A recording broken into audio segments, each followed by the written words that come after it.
Welcome to the Desire to Dream podcast. I'm your host, Lo Wilder. The vision of this podcast is to provide tools on how to become successful in your finances, business, leadership development, and much more. A little bit about me: I grew up in the hood, homeless at the age of 14. I made a choice not to become a product of my environment. And today, I am a successful businessman, community leader, and inspirational speaker. It is my desire to encourage and empower you to unlock your greatness. So tune in and enjoy the show. Welcome back to another episode of the Desire to Dream podcast. I'm your host, Lo Wilder. Man, I appreciate all the support, all my listeners and everybody that's paying attention to what's going on the podcast. I hope what you're listening to is really helping you and inspiring you and empowering you to go after your dreams and turn it into a reality. Man, today I have a very special guest, my Hamptonian sister, good friend of mine, Courtney Keen. And Courtney, how are you doing today? I'm doing great. So Courtney, you're doing amazing stuff, right? See it on your social media platforms. You've been doing a lot of different things, but really just wanted to kind of bring you on to help inspire, especially women who are just killing the game right now and other different business things. I just see it all the way. Like I saw the young lady who started Slutty Vegan, and she did she's like, I'm paying for everybody's LLC. I was like, yo, that's fire. So shout outs to y'all ladies that are just killing the game, So without further ado, just let everyone know who you are, where you're from, and a little bit about your background and how you ended up at Hampton. Oh, yeah, sure. So I was born and raised in Atlanta, Georgia. And basically, once I left Atlanta, I graduated high school and I made the decision to go to Hampton because I knew, number one, growing up in a majority white suburban area, I wanted to kind of change my environment and be around more like-minded people that looked like me. Right. So I knew for sure it was going to be at HBCUs. Next, I had to narrow down which one.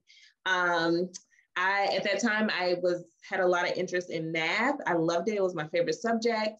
And automatically I was like, okay, who are the people that deal with math and numbers? And the first thing that came to mind was an accountant. Of course, later in life, I realized there's a lot of professions that deal with numbers, but at least at my 18-year-old mind, I just thought of an accountant. And so I set off to be an accountant. I looked up what it took to sit for the CPA exam and how many credits you needed. And based on that, I saw that Hampton had a 5-year MBA program, which would put me at enough credits to sit for the CPA exam. And it was accounting focused. So it had a lot of accounting classes. So that's how I made my decision to go to Hampton. And once I was there, I found out that it was a family legacy. Everyone, all my older cousins and stuff, graduated from Hampton. I didn't even consider that when making this decision to attend. So I'm happy that fate kind of worked out that way. So now I'm part of a family legacy to continue that Hampton legacy on. Right. Although I don't think I will make my kids attend Hampton. I'm fine with wherever they go. Wow, that's amazing. So there wasn't like a family fight, like, you're from Atlanta, why didn't you go to Spelman or Morris Brown? Like, it was like everybody was cool with it. Everyone was cool. And it's funny because majority of my family, they either went to Morris Brown or Hampton. And at that time, Morris Brown did not lose their accreditation. They lost it shortly after. So kudos to all the Brownites who got their accreditation back. That's a tremendous accomplishment. So it's near and dear to my heart because a lot of my older aunts, uncles, even my mother and father graduated from Morris Brown. Oh, that's awesome. Awesome. So, you're doing a lot of different things. You said you're a senior acquisition specialist working with government contracts. You are an author, right? Wrote an ebook, and you're an entrepreneur and also financial advising. So we're going to dive into a few things, but before all of that, I know there's a lot of individuals who are kind of like trying to figure out what their passion is. This podcast is called The Desire to Dream. And, it's a lot of people trying to figure out that, what is my step? What do I have to do in order for me to turn that dream into reality? Now, because you're doing so many different things, I just want to shed light on that. Like, for those of the, those individuals that are listening and they're kind of doing a little bit of everything. I want to write a book. I want to be an entrepreneur. I have my 9 to 5 or my day job. How do you juggle that? Like, how do you, stay focused and execute at a high level, and doing all these different things? I will say it's hard, and it's something I still struggle with today because I do have a lot of interest, especially when these trends and new opportunities pop up of ways to make money or things to dive into. You kind of want to jump on that and do that, and you haven't finished the first thing that you started. So for me, I listen to a lot of podcasts, kind of like your podcast, things that motivate you, help you open your mind and see what else is out there. And they give me a lot of my ideas. That's how I started to write my ebook. Initially, it was a pursuit to figure out how to make some type of passive income. And they were like, a way to start and just get your name out there to have a product was write an ebook. Right. Later you can turn it into a hardback. So I wrote an ebook because during that time I had just transitioned into a vegan diet and lifestyle.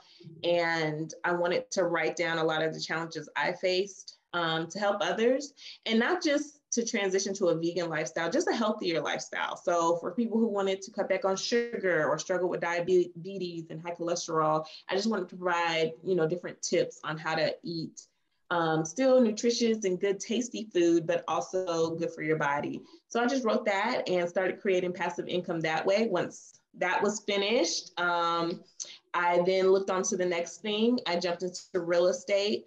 I got that from a different podcast that I was listening to, wholesaling. You didn't have to have any money to do it. You found other investors and buyers. And I quickly learned that once you get into certain industries, you can have other people do the work for you, or at least have partners to take on some of that heavy load. So with wholesaling, I still have my 9 to 5, and on weekends and after work, I would drive around. They call it driving for dollars. I would just look for abandoned properties. I would send out my letters trying to reach out to people to see who wanted to sell their homes. And it was just the discipline. I would write 20 letters or 15 letters a day. And eventually someone would call me back and wanted to sell their house. And for those that are listening and may not know much about wholesaling, right? Kind of give a breakdown. I know it's like the 30 days and putting in the offer and then trying to find someone, but kind of break that down too, like for those. I know, sure. Yeah, that explain to them. Okay, great. Thank you for stopping me. Nah, you're good. You're good. Cause I know, listen, I know a lot of people that don't know anything about it, and they're driving around all day long, whether they're Ubering or they're doing Lyft, and they're seeing all of these abandoned properties, and they don't even know, like, you can have another side hustle, passive income. So definitely want to share that, open it up for them. Yeah, so basically with wholesaling is you find a property, and someone that wants to sell it, you get it under contract, and you don't have to put up in any of your money to do this. At most, probably like some earnest money, like $10, $100, is that low. And then you find an investor who actually has the money and tell them, hey, I have this property under contract. You can save yourself 40% off. And eventually, of course, they're interested because they didn't have to do the work to find a great deal, to fix it up or to resell it or rent it out, whatever it is that they want to do with it. And they pay you a finder's fee. So that can be anywhere between, depending on how skinny the deal is, from $500 up to $30,000 or more, depending on what price range of the house that you're looking in. So that's what wholesaling is. It's basically finding properties for other investors and getting a finder's fee. And you don't need a real estate license for it. I think a lot of people always wonder, do I need a real estate license? No, you do not. Right? No. Am I correct? That is correct. You do not need a real estate license. Essentially, it's like if you wanted to sell your own property, you don't need a realtor to do that. So once you get a property under contract, that's technically your property. So you don't need a realtor to sell your property. Word. Awesome. So go ahead. My bad. So once I started doing that, eventually you find other people in the industry, in the business, so other wholesalers, you can just reach out to them and get onto their buyers list, and they will send you the deals that they find. So then you're no longer having to be the person to look for the deals. You can find wholesalers finding deals for you. And as you do more deals, you start to have your own capital and you can take advantage of those deals. Or if you want to, you can take those deals on yourself. If there's enough meat on the bone or enough money in the deal, you can then find an investor for another wholesaler. And they call that bird dogging, or you can partner with them on a deal. Word. So that's how I came up with different ways to just balance, like work-life balance, learning what it is that you're passionate about, what you want to do, and then finding other people with that same interest. And then you can partner with them and team with them to split up some of the workload. Word. That's awesome. Awesome. And then just kind of go back to the ebook, right? With the vegan. I know Atlanta is huge. I live out here, and man, Slutty Vegan, shout outs to Slutty Vegan. That place is amazing. What are the benefits that you've seen, you know, switching over to vegan? What are some of the benefits that you had? I will say, now when we go, let me just clear this. When people say going vegan, they automatically think, oh, you're healthy and you're skinny. It doesn't quite happen that way if you're going to continue to eat junk food or processed food. Processed food can be meat or vegan. And especially now that veganism is very trendy, there's a lot of processed foods. And when I say processed, it's basically stuff that's has a lot of extra chemicals and products in it, a process like made in a lab. And that adds extra calories and sodium to your diet. So you're not gonna lose weight or even get the nutrients that you need, especially if you're choosing to switch to a vegan diet to be healthier. So when a lot of people, like I like to say that I am plant-based versus vegan, because veganism is a lifestyle. Some of the benefits that I saw right away, because when I switched to a plant-based diet, I was eating a lot of whole foods. And veganism wasn't as popular back then, so there wasn't a lot of options in the grocery store to just buy a TV dinner. And I noticed an increase in energy. I was losing like 10 pounds a month. I dropped 40 pounds like right away. Amazing. And I noticed my skin started to clear up. I had a glow about me. And even like my hair started to be healthier. It wasn't breaking off as much. It started to grow thicker. The whites in my eyes got clearer. So these are major benefits that I saw. Yeah. And clearing up your mind, like, you know, definitely focus, attention, things like that. I noticed that as well. So I need to go in and read the ebook. Not going to lie, I saw it. So for those who want to get it, where can they find the ebook? Yes, it's sold on Amazon. It is called Unexpectedly Vegan by myself, Courtney Keen. Hey, I'm going to have the link inside the description. So if you're listening or you're watching it on YouTube, definitely check out the link in the description. So want to shift and pivot to the financial literacy piece. You know, you're a financial advisor. You've helped a lot of people with their finances. And right now it's becoming a thing, just like vegan, right? You know, plant-based diets is becoming a thing. You know, a lot of people, especially the Blacks and Latino cultures, are really starting to embrace the financial literacy piece. And it's really important because for the most part, our schools aren't really teaching us, you know, financial literacy. And so I love bringing on individuals who can shed some light on that as well. I think I read something in a magazine or online one time. It said that the average American doesn't even have $1,000 in their savings account. And that was shocking, right? Like, it doesn't matter how much money you make either, you know, because a lot of people think, oh, I'm making $25,000, $35,000 a year, I can't have $1,000 in my bank account. But there's even individuals who make six figures who do not have $1,000 in their bank account.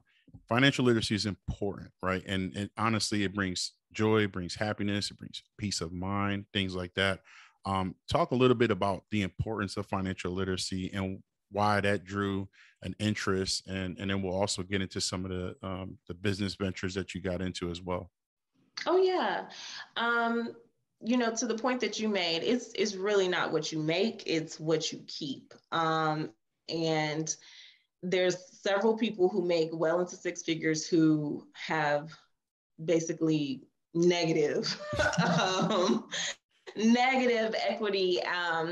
And you really it's important to know how to save money on taxes, especially if you're like single, no kids, don't own a house, you're being taxed the most. And you need to find a way to save on that. And that's what gained my interest early on. Like in my 20s, of course, I'm living in an apartment, I have school debt, I'm starting to make some money that I'm comfortable with, but I'm being taxed like crazy. So I had the benefit of, since I jumped into real estate early on, some of those podcasts begin to talk about, okay, now that you're making this money, especially additional money from your job, your income, what do you do with it? How are you going to be taxed when you make additional income? I mean, because obviously when you do a wholesale deal, or if you're in sales and stuff like that, you don't have an employer taking out taxes for you. So you need to remember, like, hey, at the end of the year, I have to save some of this to either pay off taxes, or I better buy some assets to offset my taxes or something like that. So I began to study taxes early on, getting into money management early on how to just keep the money that I'm making. And I noticed along the way, I would just, like I said earlier, I've always been into finance and math, and I studied accounting in college. So, I mean, that's I'm interested in that. And I read articles every day. I'm on Forbes, I'm on Yahoo Finance, just reading those tips. And just having conversations with friends, I would always provide them with advice on budgeting, increasing their credit score. And I realized how many people, what I thought was basic and common knowledge, especially just having a budget, I learned that in school. But like you said, many people do not sign up. I mean, it's an elective class to sign up for, Finance 101, which teaches you how to budget. Even as, studying accounting, I had to use one of my electives to take Finance 101. So you have to, have the mindset to do that. It wasn't a part of the curriculum already. And when I started teaching other people about this, I realized the need in that. Luckily, I met someone at Hampton who had financial struggles early on, took on a lot of student loan debt. And after sitting down talking with them, they said, you know what, I never want to go through this again. And I need to find a way to, just learn about making money, keeping money. And in her process of learning this, she gained a lot of tips and started helping people as well. So after we graduated college, we decided to partner together and create a company called The Wealth Factory. And in that partnership, along this journey, we created this company to create an app that teaches people how to increase their credit score, how to budget. And then we also put together a financial literacy curriculum so that you can provide it in schools for K through 12, even into colleges. And now most recently, we just came out with CreditRich, which helps you roll over your change to your savings account, paying off debt, and also links it to your bank account, and Experian, who we partnered with last year, to help you with your credit score, show you your information that's on your credit report, and also how to look at your credit report. Most people don't even know what's on there, dispute it. They're afraid to look at it. Exactly. And some of that stuff may not even be yours. Maybe someone got a hold of your social security number and they took out a credit card in your name, or a Macy's card. I know on mine, I consider myself pretty safe in keeping my information safe, but I saw like a Macy's card on mine, and I haven't taken out any store cards, but I was able to dispute that and get that off of my record. So these are very important things, and it's free. You don't have to pay to look at your own credit report. You get one free, one a year. Yep, it's free once a year to go and look it up. And it's freecreditreport.com, or they even have one .gov. And then there are a lot of different other agencies that offer it for free too. I know I get it through my credit card. My bank offers it now as well, and even will provide you with your credit score from one of the bureaus. Word, man. Listen, I just gotta stop real quick because Courtney so humble, right? She just dropped all that, and listen, if y'all know her, you know, her and Angel, shout out to Angel, are killing it. They're doing some phenomenal things. But I did want to talk about the app because the app is dope. It's fire. And it's called Credit Stacker. So it's still in the app stores and things like that. And it teaches you the financial literacy piece. The CreditRich thing is another phenomenal idea because most banks were doing, they were doing, putting your change into savings and things like that. But you guys created like an app where it's like is it an algorithm like that tells you like, sends the change to a certain credit card first or something like that. Right. And then it builds up. Right. That's correct. So you can put in there all of your debts that you need paid off. And then slowly we can either roll your change over to your savings account or roll it over to pay off your debt, or you can set a certain amount to pay off each debt. So that way you don't have to necessarily think about it. It's automatic and already doing it. Because like you said, a lot of people don't want to even look at their credit report or look at their debt. They're too afraid to face it every month.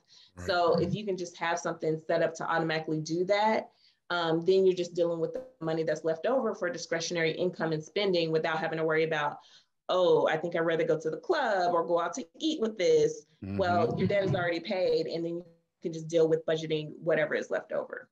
Yeah, financial literacy, again, folks, it's very important. I think for me, I had a guy that I used to work out with when I joined my career, and he said, listen, let's go to breakfast. And he sat down with me. He started talking about, hey, what are their benefits? What do they offer? Do they offer 401k? And I said, yeah, they match 6%. He said, immediately, you need to put at least 6% starting off the top. And then I told him there's a 2.5% pension plan as well. He's like, wow, they got a pension plan? I said, yes, put the 2.5%. So I'm going to give a nugget. I'm not a financial advisor. I'm not going to, pretend like I'm a professional. But one of the things that I don't even know where I got it from, to be honest. But a few years ago, what I started to do, and everyone gets a raise for the most part, no matter where you work at. And I stopped accepting the raise, where I would take, if it's 3%, I take that 3% and move it into my brokerage account with TD Ameritrade or something like that, because I'm already comfortable with living within the means of the salary that I was at. And I said, okay, I'm going to take this little extra and I'm going to go ahead and put it to, matter of fact, that's an idea. Y'all might want to add that into the app. Idea. Yeah. So, hey, take the raise, move it in, and then start to buy, set it into a brokerage account where you can start purchasing different things like Apple. Right now, Apple, Amazon, did a split, right? It just dropped, from $2,300 to $125. That morning, I'm like, guys, I need y'all to, if you got 125, get one share, and it's just important. But when you think about financial literacy, a lot of people are just like overwhelmed with their overall bills. And like you said, the first thing you should do is budget. Then you need to think about the debt. I need to get rid of this debt. So download the CreditRich app, get to knocking that debt down. And then you also at the same time want to start building towards the future. It's important. And if you don't have a financial advisor or your company doesn't offer that, definitely connect with somebody. Courtney, you offer that service, right, to everyone? Yeah. If you need any help, tips, advice, you can definitely reach me. I am on Instagram, so you can reach me at _Courtney Keen, and that's Keen on Instagram, or just shoot me an email. I'm Courtney at wealthylife.com. So feel free. But I don't want to glaze over that tip you just dropped, because I don't think you understand how deep that is. You said you take the money, any additional money, like your raise, and you move it over to a brokerage account. What I want to point out is that you didn't say a savings account. You said a brokerage account. And why that is important is because, especially now, a lot of people don't realize that inflation. Money in their savings account, they're losing money. Mm-hmm. Okay? Because number one, a bank is not going to pay you any type of interest. It's what, half a cent? Like if that's like 0.00 whatever. Right. On top of that, inflation is greater than what the bank is paying you to keep it in there. So that means that dollar that you put in there last year is not the same dollar from last year. I heard someone say this. Imagine being a millionaire and you have $1 million in your savings account, by the end of the year, the value of your $1 million is like 850,000 because you lose 15%. And I was like, what? So, and I just want to add it. And again, I'm not a financial advisor, so please do not hold us accountable, right? But what I was told for a savings account, you're going to want to have at least 3 to 6 months of what they call emergency fund. So you want to add up all of your expenses, whatever it is for food, bills, things like that, and save up to 6 months, at least 6, 3 months, depending on where you're at in your life, but 6 months. And that is where you want to keep savings, and you just leave it there. And then everything else needs to go into some type of brokerage account. Am I right, Courtney? That is true. And that's what's important. I look at a lot of the financial advisors. I know I followed like Dave Ramsey's plan, the baby steps. Yep. That's helpful to just, got his book in the start back small. for sure. Yeah. And you don't have to start, people try to spread themselves too thin because you're trying to save money and also invest and do everything. It's like, get one thing down at a time. Number one, make sure you have like $1,000 in savings just in case, stuff goes awry. But in that process of budgeting and really getting your budget under control, once you budget, you'll realize you have additional income to do stuff with. No matter, out of all the people I've worked with, and people say, I don't have any money to save. I don't have any money after I pay bills. I have not ran into anyone with that problem. It's really, you've spent too much in certain areas. And if you would cut back on some of that eating out or going out, you can have more money to save. Even if it's an additional $50, $100 a month, as long as you're putting something aside, that's important. And then once you hit, like you said, a certain marker in your savings account, then the additional money you get, you can roll it over and start investing or start putting it into your business, whatever that may be, some type of asset. Absolutely. No, that's fire. And I'm just grateful. I was thinking, I'm like, man, maybe I should be a financial advisor. You can, more than most. Look. Hey, you know what? Like you said, listen, in my library, for those of you that are listening on audio, you can't see it, but I keep the library on deck. And before, I ain't gonna lie, I went to Hampton. And I played football at Hampton, and like I wasn't reading. Like I had practice, I had study hall, and I wasn't like Courtney and Angel doing that thing. And but I realized when I was older, I listened to Bill Gates. He said, if you're born poor and you die poor, it's your fault because you had every opportunity to do something. And I was just in this place in my life, and I was like, and shout outs to Dave Ramsey because I read his book. And I was managing a $2 million business. And, I was making decent money for a single man, at 26, 27 years old. And I read his book and I was like, I'm gonna go get me a second job. And so I went and worked at a pharmacy part-time, and that money I would save up, and that eliminated my debt. I was debt free within the year. And then I like I said, I don't remember where I heard it from, but they were like, listen, take that 3% and just, you're already used to not having it. So I just recently, a few months ago, got another raise, and I moved it to the TD Ameritrade. And there's so many different vehicles that you guys can do, man. But definitely, connect with Courtney. She's phenomenal. Like I said, she was humble. Your company CreditRich valuation was 1.5 billion. So you guys are doing amazing stuff. I pray that God continues to bless you all. You guys are doing phenomenal things, really helping and impacting our people and others who are just taking on everything you guys are putting out, applying it to their lives. So shout out to the both of you, Courtney. I want to just, before we go, ask one last thing. Like if you can go back and to, 20 years, right, before you went to Hampton, and there was a piece of advice that you would want to give yourself, what would that be? A lot of people say, oh, I wish I knew then what I knew now. I mean, really, if I already knew like about financial literacy. I was just starting to grow in that. I just knew about accounting. I knew I wanted to manage money. But if I knew now, kind of like what you said about taking my money and extra income and moving it over to save and things like that, I wish I knew that before I went to Hampton. because I would have been a little bit more driven and not made the same mistakes. Some of the mistakes I made in my 20s. Because I mean, some of the information I know now is because of the mistakes I made.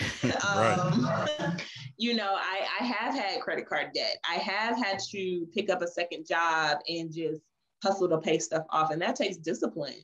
Right. And I know for me, once I had to do all of that, I was like, I am not going back to that. I haven't had a credit card balance since then. And I live off my credit card because I like the points and rewards. But it takes a certain discipline to get there. Absolutely. You know, some people will do that and then they just let the balance build up and then you're getting interest and all that stuff. So if I could gain that knowledge without having to go through the experience. Right. No, that's gold. Yeah, right. That's gold, man. Cause I wish I knew as well. But here's the thing that's beautiful about this, right? It's not too late. And you can really get out of debt. I don't care how much debt you're facing. You have to create a plan to eliminate that debt and it'll start to trickle down. It'll get down and get yourself a house. Man, I got mortgage brokers on here. So tap in, get a crib because rent is ridiculous right now. So definitely, get a home. One last thing, favorite Hampton moment or memorable moment at Hampton University that you had?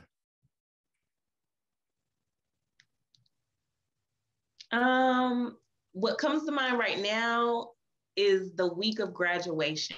I mean, just coming together with everyone, the parties, going out to eat, you're just trying to suck it all in because you're not going to be with all of these people all at the same time, probably ever again, because you start to live your lives. Even if you go back to homecoming, you're missing a few people. Right.